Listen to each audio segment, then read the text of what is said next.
the difference between a beat versus a scene, maybe in a scene, there's a value shift, but in a beat, there's a change in tactic. That is when we start to kind of look at this. Can we argue that maybe it's not a value shift in the first chapter? It's actually a change in tactic.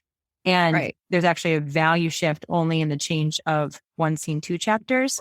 So pausing there on the change in tactics. So she's referring to if his goal is to stay off Vernon's radar and to not get in trouble, it's like, now that Dudley's out here with me and bullying me, how am I going to get around this to still accomplish my goal? So his tactic changes, but nothing big picture necessarily is changing. Yes. And this is why I think I'm really going to side with one scene, 2 chapters. Welcome to the Fiction Writing Made Easy podcast. My name is Savannah Gilbo, and I'm here to help you write a story that works.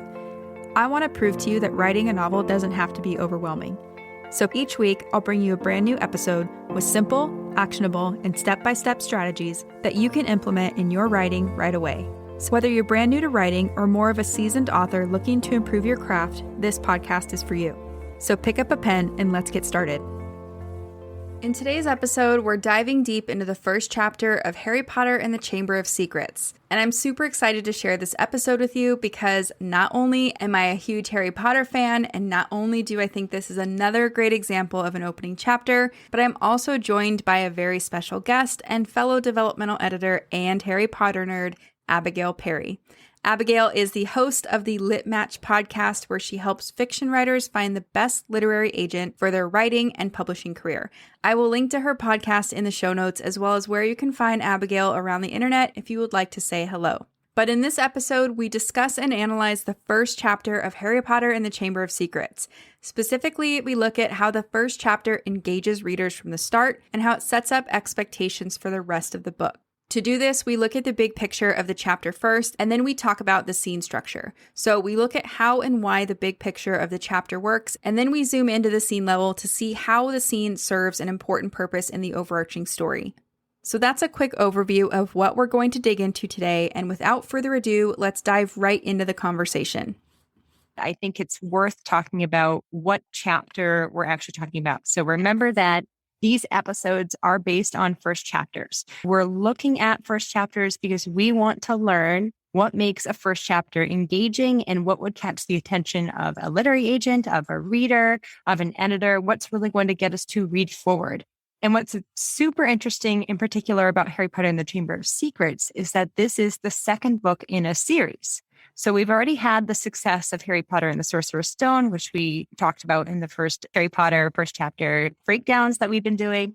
And now we're looking at the second book. Just to kind of reemphasize, we are going to go over the big picture of a story. We will go through the 7 key questions we use to analyze first chapters and assess what makes it interesting and engaging. And Savannah's going to walk us through that first. And then we're going to go into the small picture and look at the actual scene level and how it is working on a fundamental level. I'm going to give you a brief summary for both chapter 1 and chapter 2, even though our discussion will heavily be focused on chapter 1. For chapter 1, this is the worst birthday. And a summary of chapter 1 is Harry Potter endures a miserable 12th birthday at Privet Drive. In the garden, he thinks about his Hogwarts friends who seem to have forgotten him. He also spots 2 giant eyes in a hedge, but Dudley interrupts him before he can investigate the eyes. Dudley taunts Harry, and Harry pretends to do magic.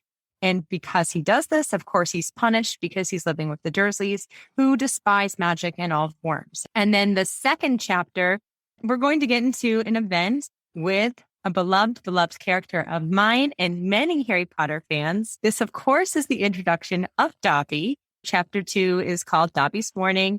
And this is essentially what happens in that chapter. A house elf named Dobby warns Harry not to return to Hogwarts this year. Terrible things are going to happen. And because of this, Harry needs to pry more information out of Dobby, but unfortunately gets none because Dobby is a house elf. And as soon as he gets close to revealing information, he punishes himself, which of course causes noise, to the point where basically Harry chases Dobby down into the kitchen. The Masons are in the living room. And there's, of course, the prized cake that Aunt Petunia has baked. And Dobby essentially warns Harry that he will do something if Harry doesn't promise not to go back to Hogwarts. When Harry refuses to promise that, Dobby levitates the cake, drops it on the Mason's head. Since magic has been used in the Dursley house, it's flagged that underage wizardry has been going on, so Harry's warned. And he eventually gets locked in his bedroom, even to the point of bars on the window. Let's look at the big picture first, and then we'll tackle the small picture and how it's analyzed. Right. And so to do that, we're going to look at the same thing we did last time, which is those 7 questions that Paula Munier gives us in her book, The Writer's Guide to Beginnings, How to Craft Story Openings That Sell. So if you haven't picked up this book yet, it is well worth grabbing. Both Abigail and I love it. And question number 1 is about genre. So Abigail, what kind of story is this based on the first chapter? We have a 12-year-old protagonist, and it's still middle grade fantasy. There is a specific freak out on the Dursleys' part when we mention magic. Harry mentions magic, not even in the sense of actual magic, but he wants Dudley to say, please. Say the magic word. Say the magic word.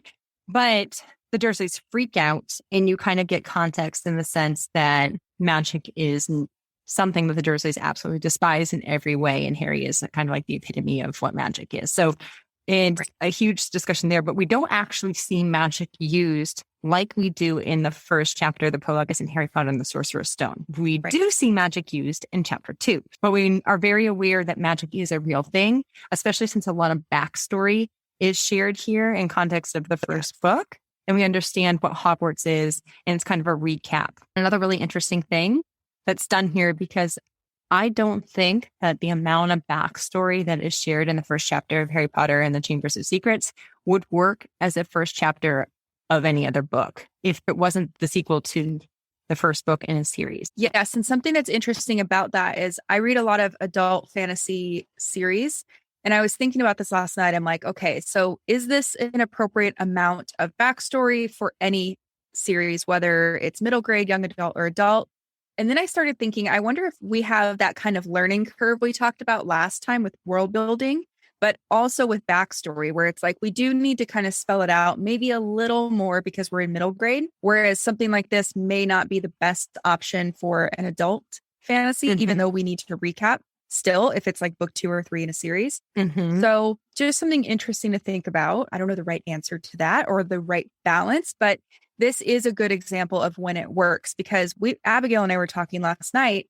We're still interested in this, even though there is backstory and exposition. It doesn't slow down the narrative for us or for readers. And one thing about this opening chapter 2 is, how do we know it's an action story? Because we talk about commercial and content genres, right? So what do you think about that?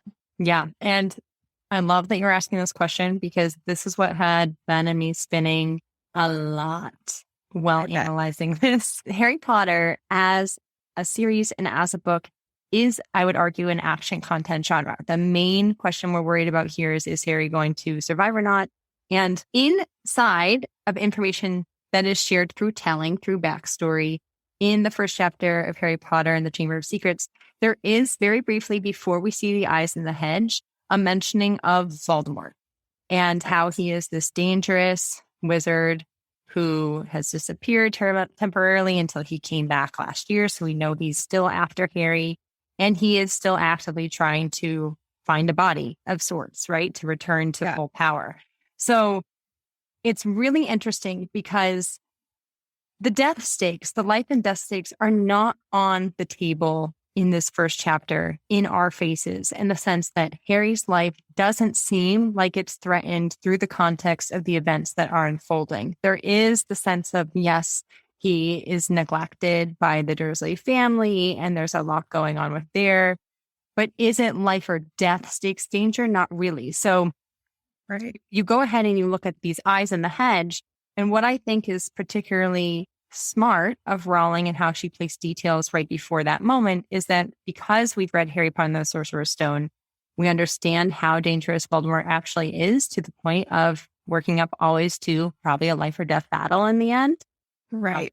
And I think that in Harry Potter and the Chamber of Secrets, you're maybe getting one of the best hero at the mercy of the villain scenes in the series. It's the basilisk scene, but we're not really paying attention to the life and death stakes as much in that first chapter. And I think that's what really is difficult. It's like, there are elements of life and death.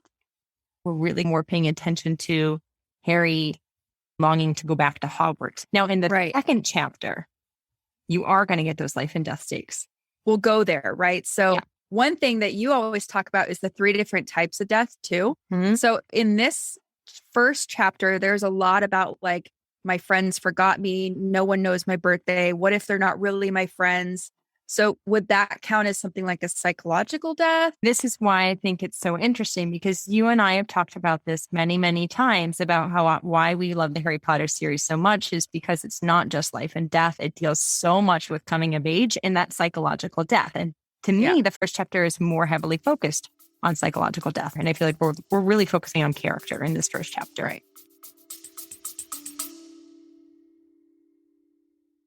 Have you been dreaming of writing a novel, but you don't know where to start? Or maybe you've tried writing, but you keep getting stuck halfway through a draft? If so, I have a free training you're going to love. It's called 3 Things You Need to Write Your Novel in 2025, and in this free 60-minute training, I'll share the exact same process my clients and students have used to go from idea to completed manuscript in just months, not years. You'll also learn why most writers never finish their drafts, and spoiler alert, it's not a lack of talent or good ideas, as well as how to overcome feelings of perfectionism, self-doubt, and overwhelm that stops many new writers in their tracks. You can register for this free training at savannahgilbo.com/masterclass. So one more time, that's savannahgilbo.com/masterclass to register for the free training. I hope to see you there. Okay, cool. So I agree with all that. So let's move on to number 2, which is plot. What is the story really about? How do we get a sense of that in this first chapter? Yep. And you kind of did touch on this a little bit because we get that exposition, right? Mm-hmm. That's the big thing. It's like, we know that we're going to go to Hogwarts. So what is the story really about? When we're looking at this first chapter, I think that we're looking at this boy who is really starting to question his identity and kind of where he fits within his world. And then at the same time, like, those stakes are going to get even bigger in chapter 2, where it becomes unraveling of this mystery of the terrible things that are going to happen. So it's tricky because when I look at what is the story really about in the first chapter versus the whole book is really about the opening of the Chamber of Secrets. But a big thing that later happens in the Chamber of Secrets that kind of happens in this first chapter, but isn't fully explored, but gives us a taste of what's going to be something that Harry grapples with internally, is his really fear that he might actually be the heir of Slytherin. Right. And the one cool thing is, like we said earlier, the exposition. It reminds us there's this thing with Voldemort. It reminds us that he tried to kill Harry as a baby and that he's still out there, even though we're not 100% seeing that on the page as it's actually like affecting Harry. We're being reminded of that in that first chapter. And it's interesting because Abigail and I were talking to yesterday, if we took out kind of this whole first chapter and started with something like Dobby being on Harry's bed, that would give us a lot more insight into like what this particular story is about. But because it's within a series, we do need to catch the reader up on what happened in book 1. Right. Especially for a middle grade audience. So, okay. Question number 3, point of view. Who's telling the story? We're in third person limited, sticking close to Harry. I think the first sentence or second sentence feels a little bit more zoomed out, and then it quickly zooms in to Harry's POV, and will be a lot more consistent with third person limited throughout the rest of the story. And there's a few spots I noticed that we do zoom out a little. So like you said, that first or second sentence, I can't remember. Yeah. There's a part where it's like, in fact, Harry was as not normal as it was possible to be. Harry was a wizard.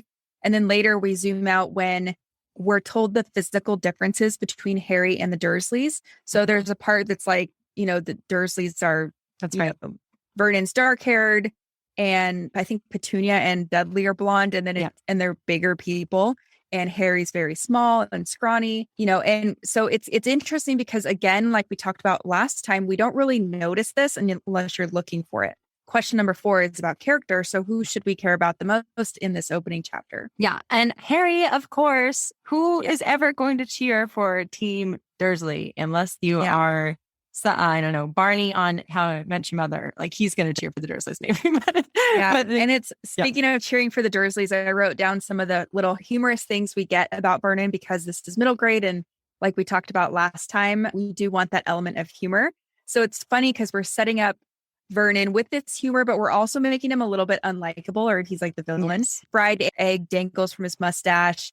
We compare him to an angry rhino. He spits when he yells. Yes. We get a description of Dudley later that his bottom is so large it droops over the sides of his chair. Just little things. I meant to call those out when we talked about genre. And then question number 5 is about setting. So where and when does the story take place? So we know that it is the second year that Harry is going to go to Hogwarts. So when we're looking at setting in place, we know it's his 12th birthday. So we know it's July.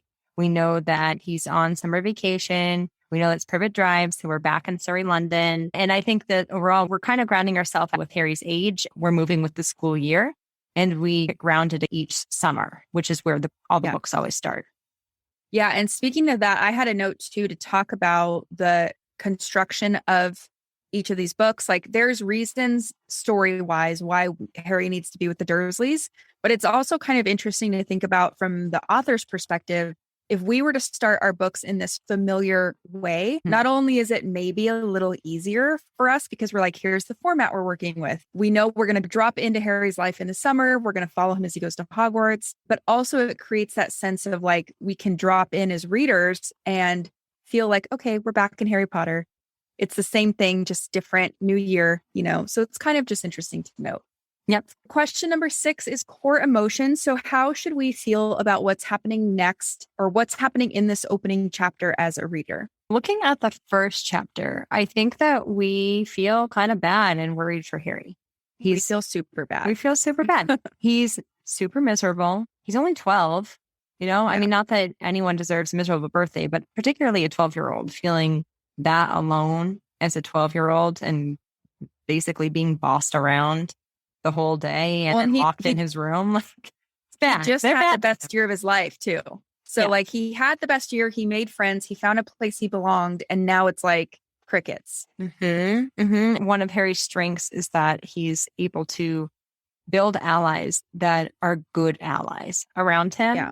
And this is suffocated from him in this moment. It's like he's cut off from them and he doesn't understand why no one is reaching out. So just when you thought that you might have allies for life, now you're hearing nothing. Like and then you're being bullied, And this plays on his wound too of like, you're so different that you're weird, which sets up this whole thing for the Chamber of Secrets. If he is the heir of Slytherin, it's like exasperating that wound a lot more.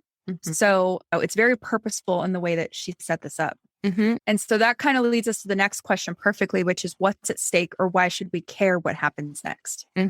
Stakes are essential to any story, right? Especially when we care about characters, because even if there are life and death stakes on the line, we won't care about those life and death stakes if we don't care about the character who would die in those stakes. Now, for the stakes for this first chapter, again, I think we have to go back to what whiff of death are we dealing with? We're dealing with kind of psychological death. So what are the stakes here? There are stakes in the sense of Harry Potter, and is he going to be reunited with the friends that he thought were super loyal with him, right?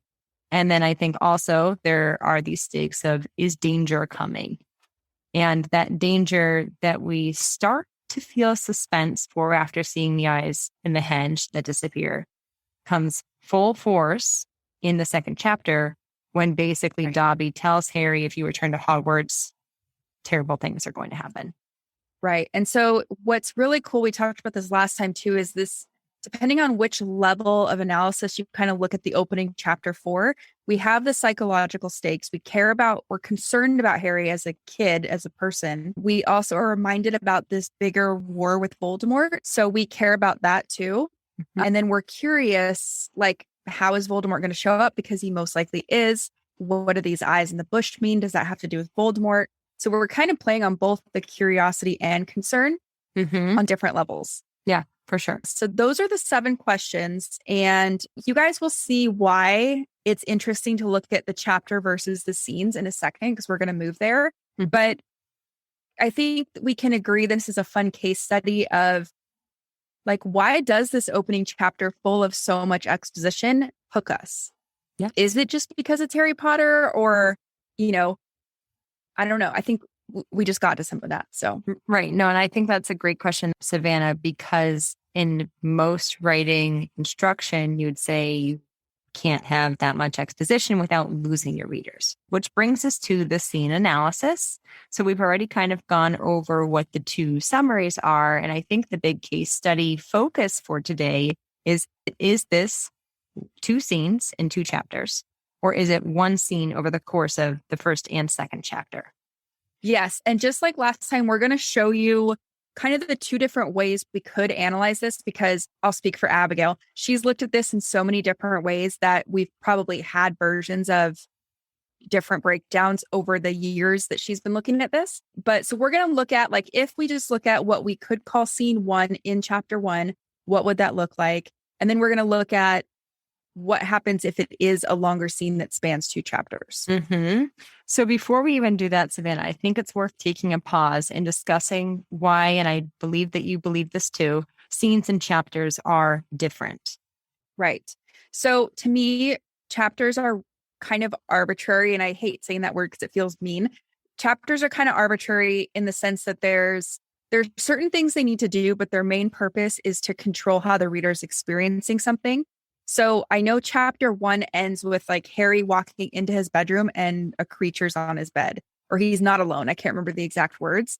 So it's like that at the end, we get the setup. We're in this world. We know like what Vernon and everybody wants.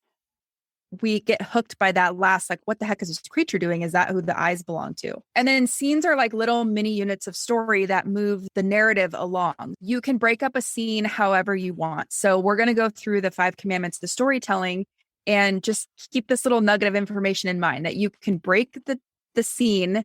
You can do a chapter break at the inciting incident, the turning point, the crisis, the climax, the resolution, wherever you want to break it to create that ideal reading experience, but you can't leave the elements of a scene out.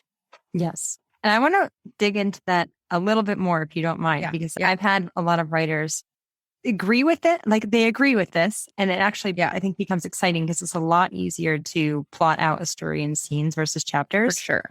But how do you then fall when a chapter ends versus when a scene ends? So we'll say hypothetically, if we go with today at the end of this, that actually it's one scene over chapter one in chapter two. Why do you think there is a benefit to having chapter one be what it is in the published draft versus just making it one long chapter? Yeah. And so part of it is, I think there's this gratification, especially for young readers, of like, I finished a chapter that feels good to me. I'm going to finish another one. I mean, and also the way that she ends this first chapter, we're on something that's so interesting, right? If we left it as one long chapter, it's going to be over 5,000 words, I think. I don't know the exact number, but it's pretty long. So it's almost like if you introduce a reader to that experience of one 5,000 word chapter right away, that might be a little tough for some middle grade readers to swallow. If you're writing adult fantasy that's like, 800 plus pages long, that's different because adult fantasy readers expect that. They want that. I'll sit in a chapter as an adult fantasy reader as long as you want me to. Just give me the stuff, So it's to control readers' experience, to reward them for finishing the chapter, to entice them to go to the next chapter. And maybe you can answer this better because you analyzed the book, but I'm assuming that there's not a bunch of 5,000 word chapters in this story. Chamber of Secrets, I would actually argue there are, but I don't think that is the norm as it gets further into the series. So this is speculation, but like any author, you become a stronger writer as you write forward. Now, I think that all of the Harry Potter books are masterworks. I think that they're all masterpieces, in my opinion. But I do think that the execution of tightening scenes gets stronger as the series grows.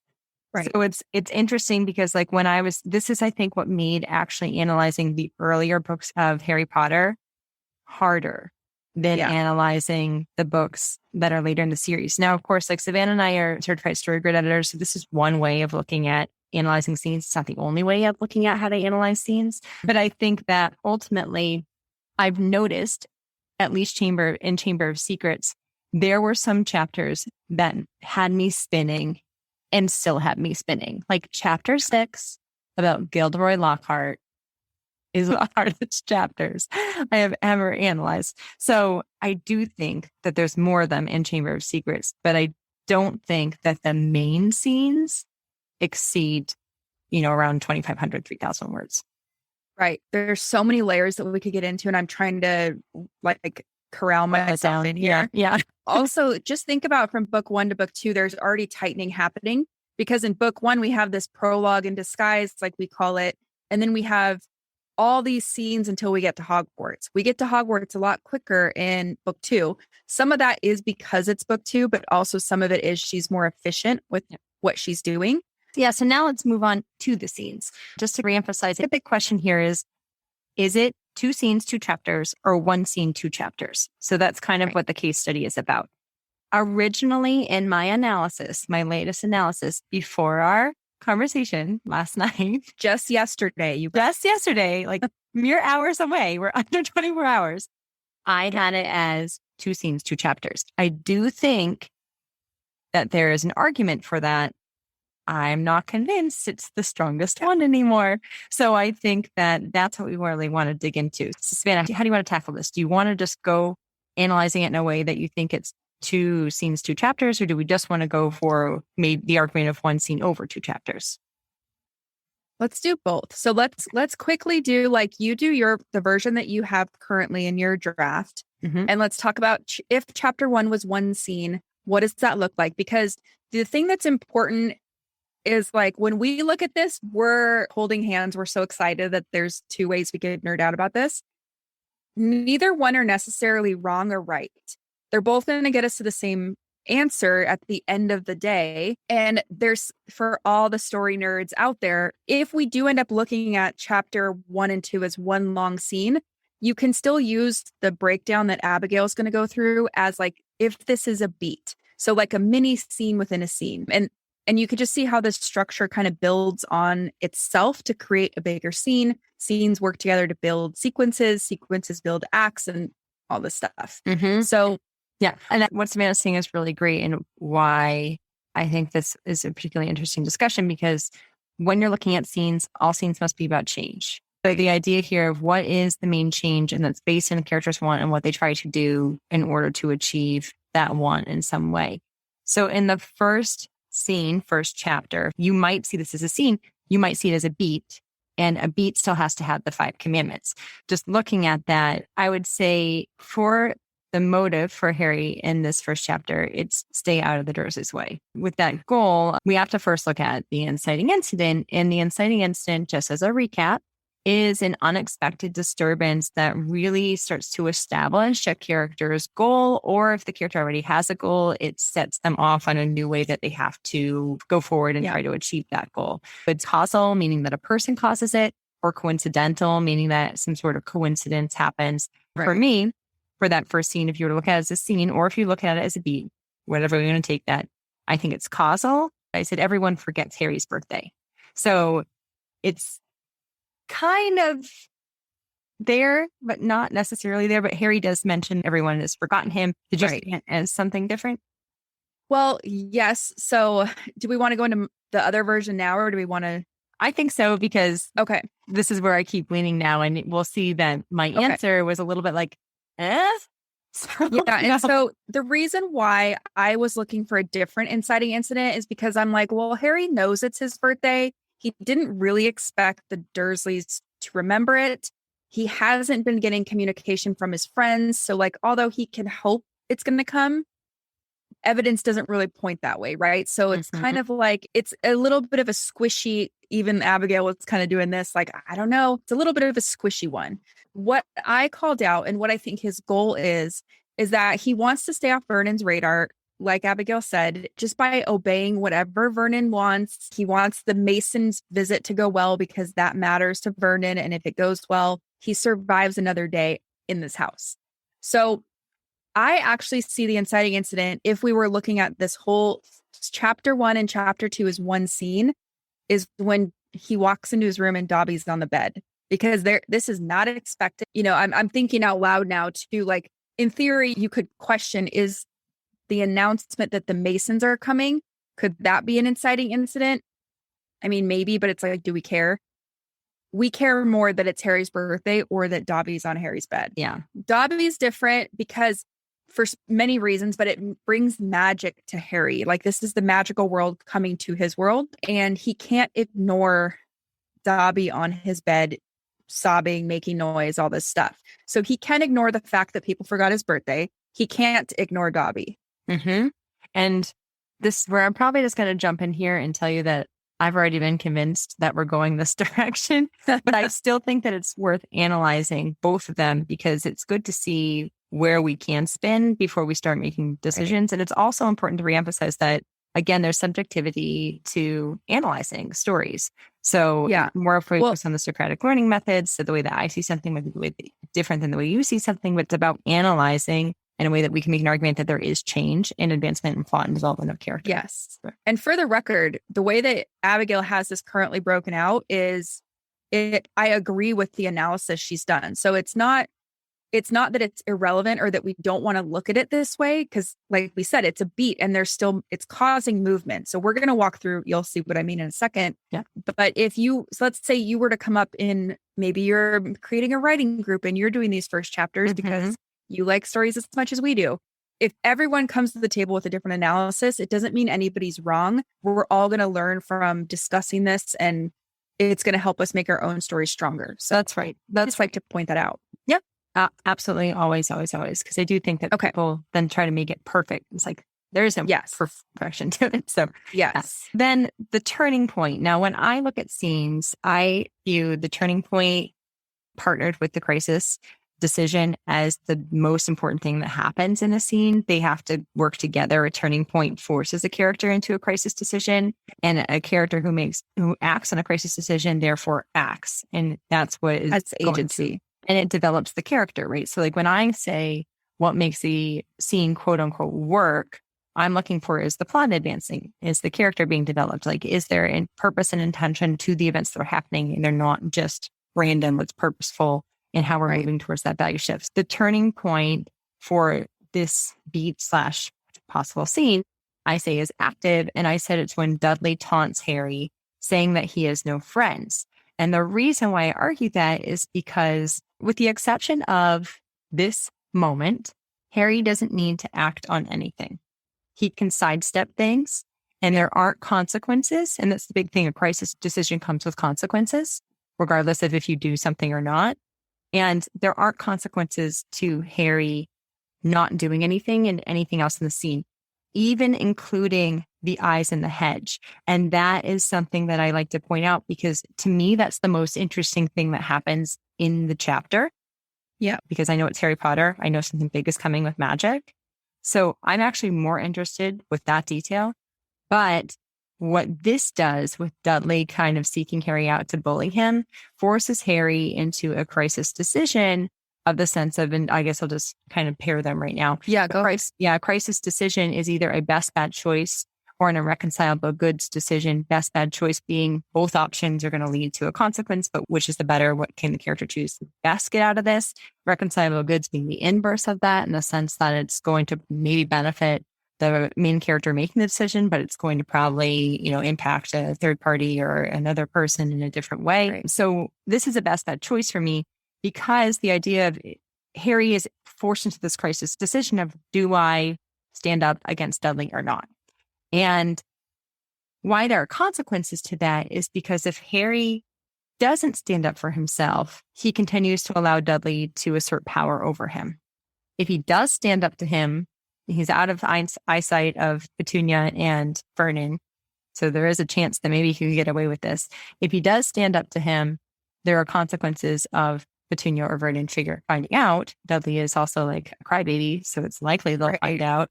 And he's going to be punished for that. And punishment is harsh in the Dursley house. He ends up with bars on his window. And no food.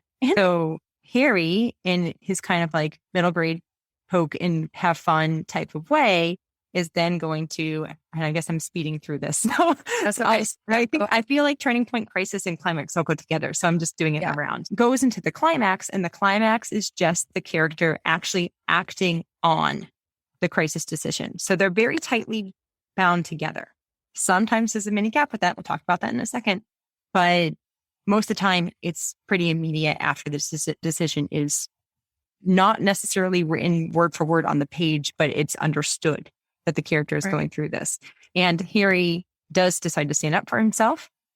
He pretends to perform magic. He's not actually going to perform magic. Of course, Dudley's going to freak out. And that leads to the resolution. The resolution is everything that happens after the climax. So essentially, it shows us where the character stands mentally and externally based on them making that decision. I had Dudley freaks out. Aunt Petunia punishes Harry with extra chores and a sad dinner, then banishes him to the bedroom.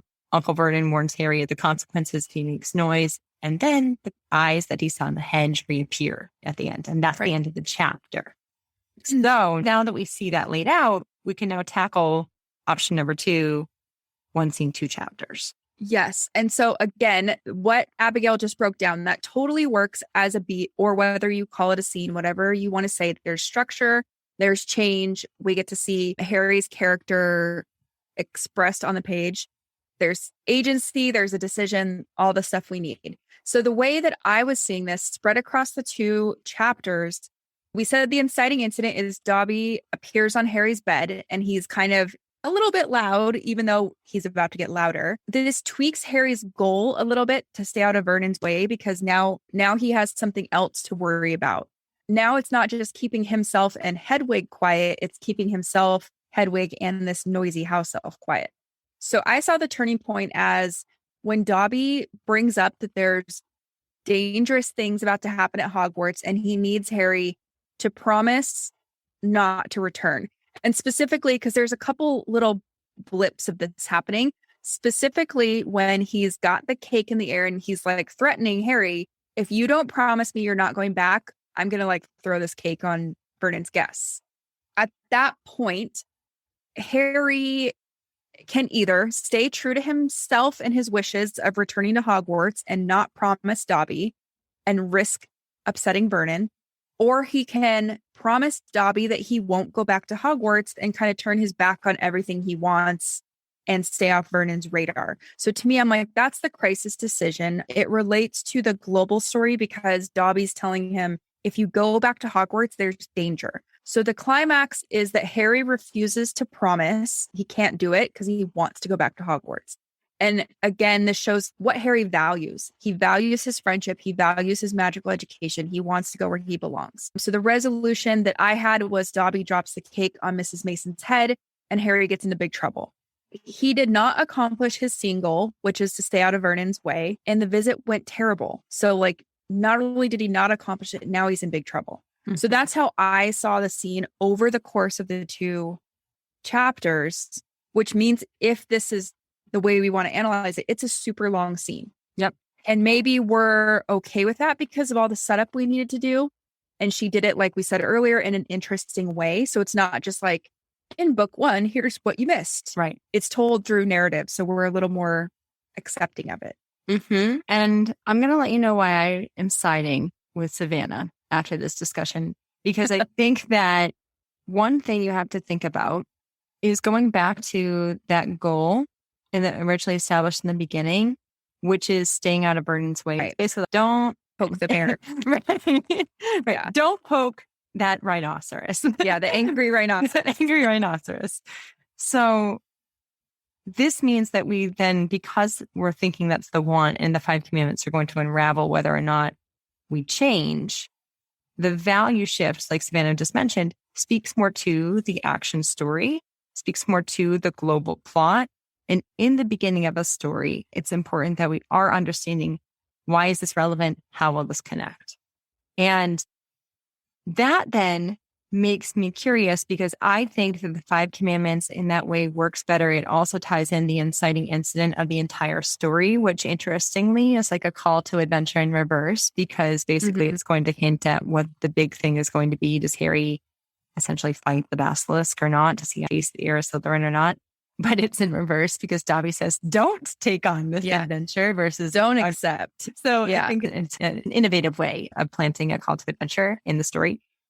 We then have to turn our attention to, if that works, this is the way we're analyzing scenes. So it's not the traditional sense of scenes. One definition of scenes you might have seen is that when setting changes, that a scene changes, and there obviously is a setting change from the garden, kitchen to the bedroom. Right. So just kind of as a sense there, we're looking at scenes in this way of outlining it in the Five Commandments, just to kind of clarify any confusion there.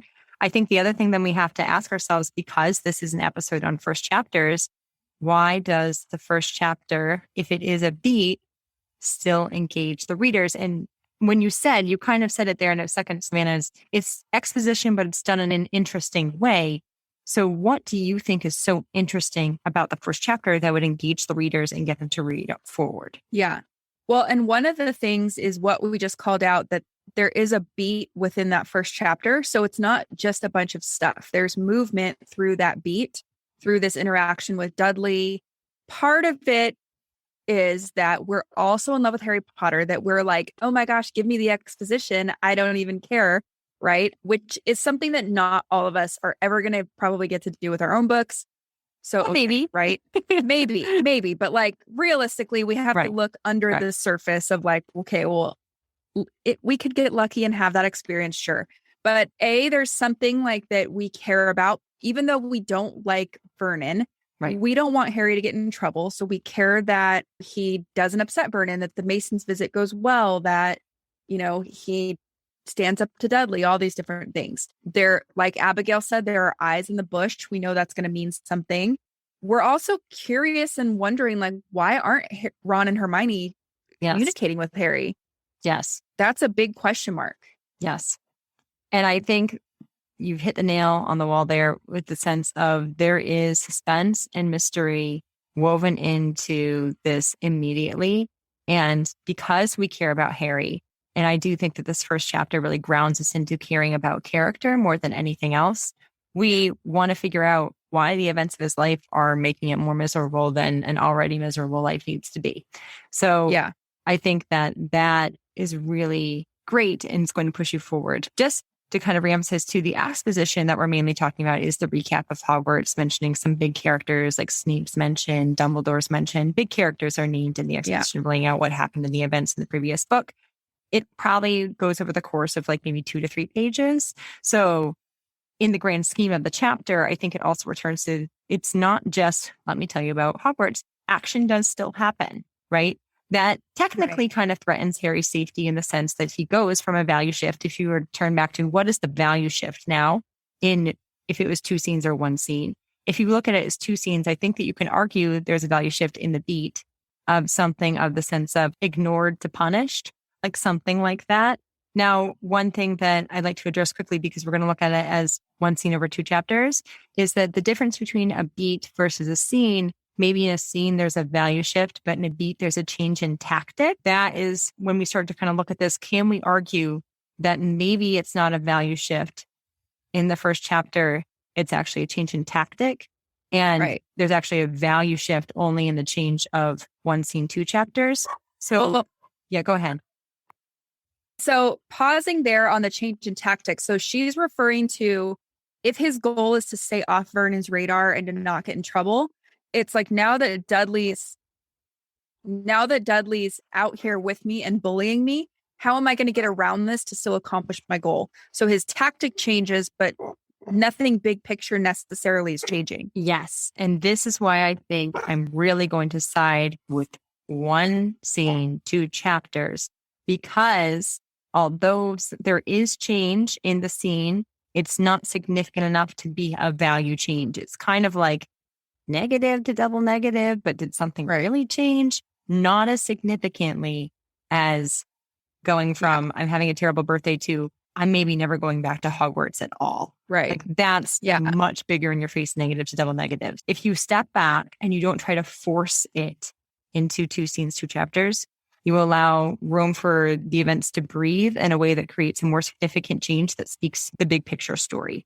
And going back to the 7 questions, like that's the big thing. What is the big picture story and how is that moving forward? So that's really interesting. The beat thing is not something to worry about on a first draft, probably, just because I know some of us can get a little analytical. The other thing I wanted to say back to what you mentioned about the exposition is that what I noticed is it's delivered in a way that's like, the thing I miss most is visiting Hagrid's hut and playing Quidditch. So it's filtered through how Harry's feeling in that moment. Yeah. It's not like Harry went to school last year at Hogwarts and he played Quidditch where Hogwarts won the school cup and blah, blah, blah. It's like, this is literally what he's thinking about. Exactly. Yes. It's organically put in the scene, which is how we want to deliver the exposition. So just something to think about, because otherwise it gets to be a lot. It's something that it's almost, because it's a sequel, I think that there's this rare exception to having more room to do that than if it were the first in a series or first book in general.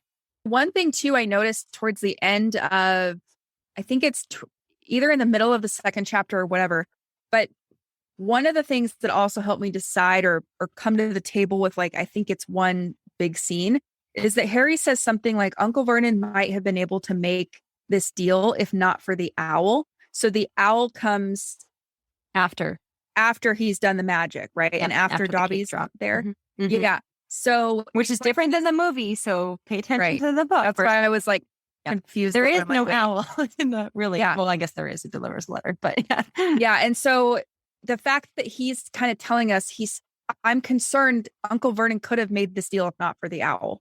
Yeah. So he's still in that goals mindset that he was in the very beginning. That's a super specific and amazing point that you just made. It's funny because, like, part of me comes to this and I don't want to disagree with Abigail, because I'm like, I know you've already turned in this draft and you've worked so hard on it.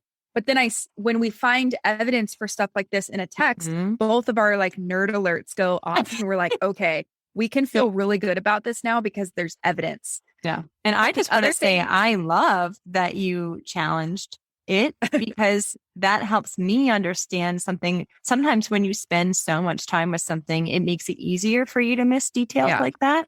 That's where an editor can be really interesting as they step in, because it's fresh to them.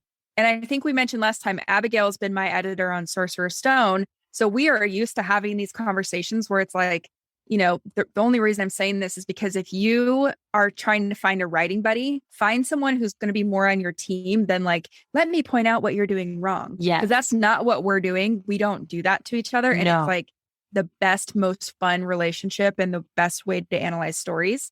Yeah. So I get excited when she sees something I do different too. than me. Yeah. It's like, I'm like, oh, this podcast episode is going to be even better than I thought it was going to be. Yeah. So I think that it's like, it's one of those things that when you get feedback in any way, you should have that trust and support of one another in a way that it's not about power. Here, it's about helping each other just become better at stories through study. Yeah. And it's funny because even yesterday when I was like, oh, I don't know if you're going to be happy with what I'm saying. And then neither of us are like, let's push pause. Let's wait until we agree. And like, here's how we work through it. Right. Just because we know everyone else is probably doing this in a vacuum. So anyway, the one last thing I had on my notes was I thought it was so cool that Dobby mentions how a house elf can be set free in this opening. Yes. So it's important. such a throwaway detail, but it becomes that nice mirror image to the very end when Harry does give him a sock. And I just gave myself goosebumps because I love that part in the story. It's set up in just this little throwaway detail. And a lot of times I work with sci-fi fantasy writers and they're like, I don't know how to set up these things. And I'm like, get through like 5 drafts and then come back to your first chapter and plant the things you need. It's never going to be something you think about when you're setting out to write that first scene. Yeah. Ever. I love that you're saying that. House elves in general, and this is the first introduction to house elves. And I think that house elves in particular are one of the coolest things, how they are implemented into the story and how they speak to bigger messages, as well as essential to plot advancement and character development, are one of the greatest examples that you could look at from implementing big ideas and character and plot into this like one element of story, this one character, right? So we know in Chamber of Secrets, because Dobby creates chaos, that anytime Dobby shows up, he's actually one of the main forces of antagonism for Harry Potter in the Chamber of Secrets. He's technically an ally, but he's one of the main forces of antagonism in the story. So it's like good intentions gone wrong. And pause there, because that's important, because a lot of people, they hear you need more conflict in the scene, or what's the sense of antagonism, and they're like, well, I don't want to create a character or like have my character trip over roots or anything. And it's like, they always think it needs to be bad. But what you're saying is Dobby's interest, he has really good intentions. It just misaligns with what Harry wants. If I can teach anything to anyone in this episode through that lens of like what is important with antagonists, I really like to clarify that antagonist does not equal villain. Okay. There is a villain in the story. In an action story, there will be a villain. There has to be a hero, victim, villain triangle of sorts. That villain is Voldemort, right? In this book, in the series. So technically Tom Riddle, but same thing. Yeah. So I think that going to that idea, antagonist very often actually is a supporting character that is on the team of the main character, because on the same level, the whole thing about an antagonist is just that their want is conflicting with the other character's want, or their way of getting a want conflicts with that. Like, look at any traditional story of any sorts. Like, a mentor is very often an antagonist for a hero because they're challenging them. And when they push on that wound. Yeah. And they want the best thing for the character. The most fun example is in a romance where it's like the other lead is the antagonist. Yep. And you wouldn't normally think that because it's like, oh, but they're the love interest. Yeah, they push on the wound and help the character grow. And they just, like, the easy example is they might be fighting for the same job. So that puts them against each other, but they're not a villain. Yep, exactly. Conflict is what makes stories, because conflict is what creates change. So the thing is, all stories need conflict. All scenes need conflict, with the very rare exceptions, maybe like less than 1% scenes that are just exposition. But ultimately, that idea of conflict is going to get the character to change, because until we have conflict, we don't have a reason to change. The other thing I just quickly want to point out, that how fun is this if you think about it from Dobby's perspective, because he faces a crisis too, which to me, when I can identify other characters in the background that are making their own decisions, I'm like, this is a good working scene. Yes. Like, Dobby wants one thing, like you said, he's the antagonist of this scene. Harry wants another thing. When Dobby can't get the promise from Harry, he faces a crisis. Do I leave, or do I try to force him to make a decision and say, I promise? A big thing with that is Dobby worships Harry. Yeah, the point of tears. And he knows, I mean, there's stakes for Dobby too, which makes it more interesting. He could get in trouble with the Malfoys. He could lose Harry. He could upset Harry. There's a ton of he could be seen by the Muggles. That's cool to think about it from different lenses. I always like to point these things out, because if you get stuck writing a scene, you could switch into the antagonist point of view and say, well, what would they do? What's their motivation? And then maybe that'll help you construct the action on the page, which could then help you create the 5 commandments and that movement. So this was a fun one, and I'm interested to see when we do book number 3, and maybe someday we'll do a bonus Lockhart episode, because oh my gosh, every book has same with the Diagon Alley chapter in book 1. They're really hard. It's like every time he goes to Diagon Alley, and part of it is because there's probably so many beats that you're like, how do we break this up? Yeah. So I know all of us ran into that issue in the Diagon Alley chapters in our book. Gosh, so hard. Really tough to analyze. Someday we'll come back and do one of those episodes. Yeah, that sounds good. Well, Savannah, it's so wonderful to have you. I know it was longer for everyone out there, but I hope that you have tons of great things to take away, and that time was of good use to you. So that's it for today's show. As always, I want to thank you so much for tuning in and showing your support. If you want to check out any of the links I mentioned in this episode, you can find them over at savannahgilbo.com/podcast. And if you haven't done so already, make sure you subscribe to the show, because there's going to be another brand new episode coming out next week. If you're an Apple user, I'd really appreciate it if you took a few seconds to leave a quick rating and review. Your ratings and reviews tell iTunes that this is a podcast that's worth listening to. And in turn, that helps this show get in front of more fiction writers just like you. So that's it for today's show. I'll be back next week with a brand new episode. Until then, happy writing.